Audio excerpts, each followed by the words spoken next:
চিংড়ি মাছের তরকারি কার না ভালো লাগে বলেন তো? ছোটো বড় সবাই কিন্তু চিংড়ি মাছটা পছন্দ করে। আর চিংড়ি মাছটা যদি একটু টকটকভাবে একটু ভিন্নভাবে রান্না করা হয় তাহলে কিন্তু আরও বেশি ভালো লাগে, তাই না?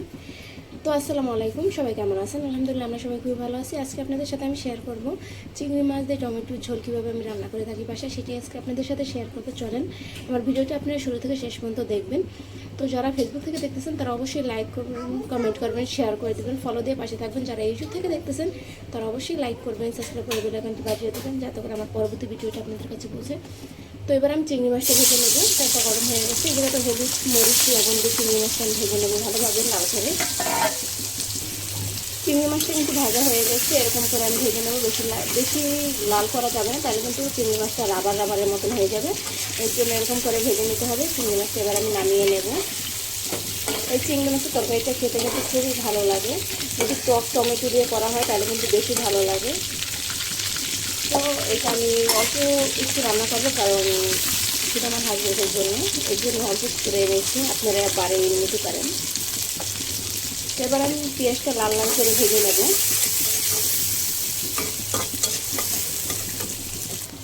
সামান্য একটু বাটা মশলা দিয়ে দেবো। এর মধ্যে সরিষা বাটা আছে, পেঁয়াজ রসুন আদা, তারপরে শুকনো মরিচ কাঁচামরিচ, এটা সবটা আমি বেটে নিয়েছিলাম। তো সেই মশলাটা একটু দিয়ে দিলাম। এবার ভালোভাবে তেলের সাথে ভেজে নেবো যাতে করে কাঁচা গন্ধটা চলে যায়। একে একে সব গুঁড়ো মশলা দিয়ে দেবো। মরিচের গুঁড়া, ঝালটা আপনাদের মন মতন করে দিবেন। হলুদের গুঁড়া, স্বাদ মতো লবণ। এবারে মশলাটা কিছু সময় ভালোভাবে কষিয়ে নেব। দিয়ে দেবো একটু জিরা গুঁড়া। মশলাটা কিন্তু ভালোভাবে কষাতে হবে। যতটা মশলাটা ভালোভাবে কষানো হবে তরকারিটা খেতে কিন্তু ততটাই স্বাদ হবে। তো সরিষা বাটাটা দিলে কিন্তু তরকারির স্বাদটা আরও দ্বিগুণ হয়ে যায়। চেষ্টা করবেন সরিষা বাটাটা দেওয়ার জন্য। তো মশলাটা আমি খুবই ভালোভাবে কষিয়ে নেব কিছু সময়ের জন্য। মশলাটা কিন্তু খুব ভালোভাবে কষিয়ে নিচ্ছি। এরপর দিয়ে দেবো ভাজা চিংড়ি মাছটা।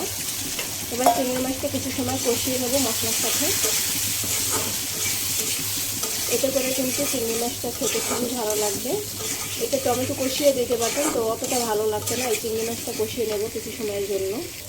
চিংড়ি মাছটা ভালোভাবে কষানো হয়ে গেছে। এই পর্যায়ে আমি টমেটো কুচিটা দিয়ে দেবো। এবার টমেটোটা কিছু সময় আবার চিংড়ি মাছের সাথে কষিয়ে নেবো। ভালোভাবে কষানো হয়ে গেছে। তো এই যে তেল উঠে গেছে আর টমেটোটাও কিন্তু অনেকটা নরম হয়ে গেছে। এই পর্যায়ে আমি পানি দিয়ে দেবো পরিমাণ মতন। আপনারা যদি ঝোল খেতে চান এই পর্যায়ে একটু বেশি পানি দেবেন, আর যদি একটু মাখা মাখা খেতে চান তাহলে পানিটা কম দেবেন। আর বলতে পারেন আমার কড়াইয়ের কথা, যে কড়াইটা কীরকম। এই কড়াইটায় রান্না করে আমার খুবই ভালো লাগে, কারণ তেলের কড়াই তো, এর জন্য কেউ কিছু মনে করবেন না। আমার চিংড়ি মাছের ঝোলটা কিন্তু হয়ে গেছে। টমেটো দিয়ে দেখেন কতটা সুন্দর হয়েছে। তো এটা ঝোল ঝোল রাখলেই বেশি ভালো লাগে, কারণ মাখা মাখা রাখলে অতটা ভালো লাগে না।